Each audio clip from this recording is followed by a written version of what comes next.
Hello, Aquarius. This is Maxine Taylor, and I have got your April 2019 forecast right here. So let's get to it. Well, Mercury, our conscious mind, and Venus, what we love and what we think is beautiful. And it rules music and blessings like money. These two planets have been in dreamy, inspired Pisces in your second house of money. And with Mercury in the second house of money, you've been thinking about money. Whatever you think about, whatever you put your attention on, grows. Venus, the lesser benefic, brings all good things in your second house, gifts and money. How beautiful. Now, on the 17th, Mercury moves out of Pisces and leaps into Aries, into your third house of communication, correspondence, transportation. You've got a million ideas, and with Mercury in Aries, you're shooting from the hip and you're telling people about them. You're going to want to travel because you'll be bored without it. Venus, 3 days later, joins Mercury in that third house, and you're loving sharing your ideas, you're loving travel. It's absolutely terrific. When Mercury moves into your third house, it joins the sun, the yellow planet, that is already there. And wherever the sun is, that's the center of life. And so these are your ideas, maybe your siblings. This is a time where you are communicating with other people. You love your ideas. And you know what? Other people do too. So be sure and share them, particularly when Mercury moves into that third house. Now, when Venus moves in on the 20th, the sun moves out and moves into Taurus in your fourth house. So the sun gets out of the way for Venus and Mercury to shed their light and help you with your communicative skills. Then the center of your life is your home and family. Are you in real estate? This would be a great placement for buying and selling homes, renovating, decorating, or just plain old sitting at home in front of the tube with a remote in your hand. This is home sweet home. Now on the 22nd, the sun and Uranus are conjunct, meaning they're right on top of each other. Uranus rules Aquarius. Well, so does Saturn, but Uranus is the busting loose ruler, the innovative ruler, the one that says, I'm doing my thing my way. When the sun and Uranus are conjunct, you are charismatic, you are magnetic, you're innovative.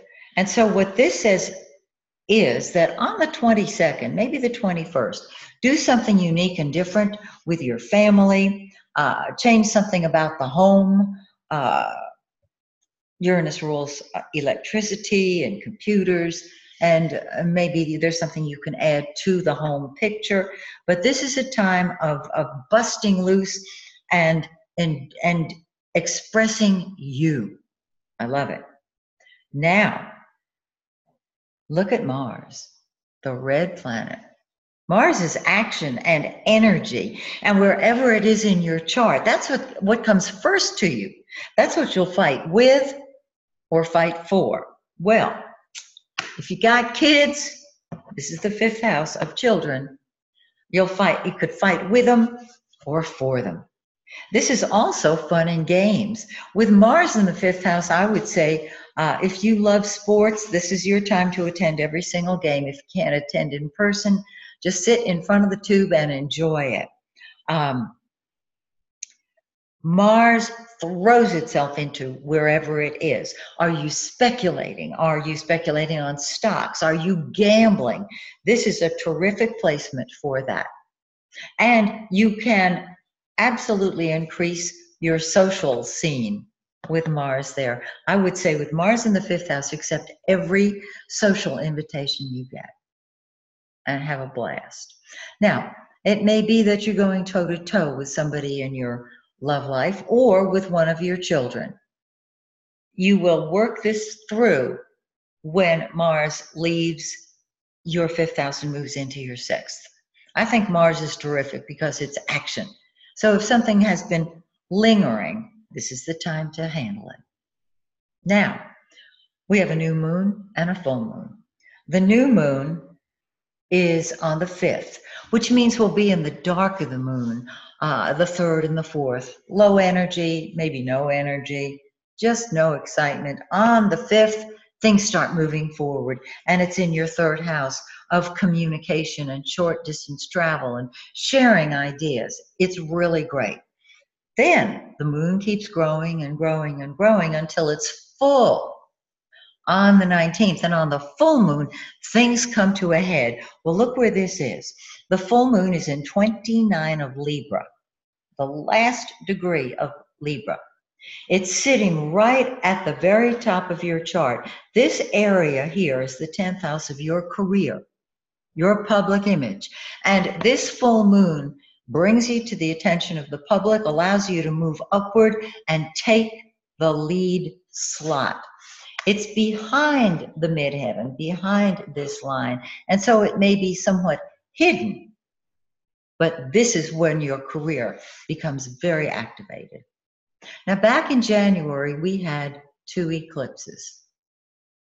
Eclipses are strongest 3 to 4 months after they occur.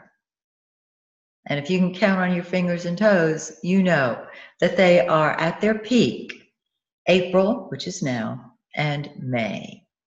So let's look and see what's going on. Well, on January 5th, we had a solar eclipse, which is a new moon, in 15 of Capricorn. Look and find 15 degrees of Capricorn in your birth chart and combine it with what this solar chart says. This eclipse triggered your desire to pull back and retreat and give yourself lots of privacy and solitude.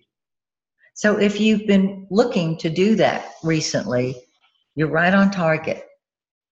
However, the second eclipse in January, the full moon, sat right smack dab on your 7th cusp. The 7th house is partnership, whether personal or business. It's the public in general. And so look what you had. Privacy, public. Solitude, partner. If you might have met somebody, or this might have been the time when your partner, whether personal or business, required more of your attention. Okay, no problem there. Because when you have this full moon, the lunar eclipse, on your 7th cusp, you are drawn to other people. And when you have the new moon, the solar eclipse, in your 12th house, you are drawn to solitude and privacy. So what are you going to do? You're going to do both of those things, and they are active right now, the month of April. So, quite a forecast. I hope you enjoyed it, and I hope you'll join me next month when we do it again. Till then, may the stars shine brightly on you and yours. Bye for now.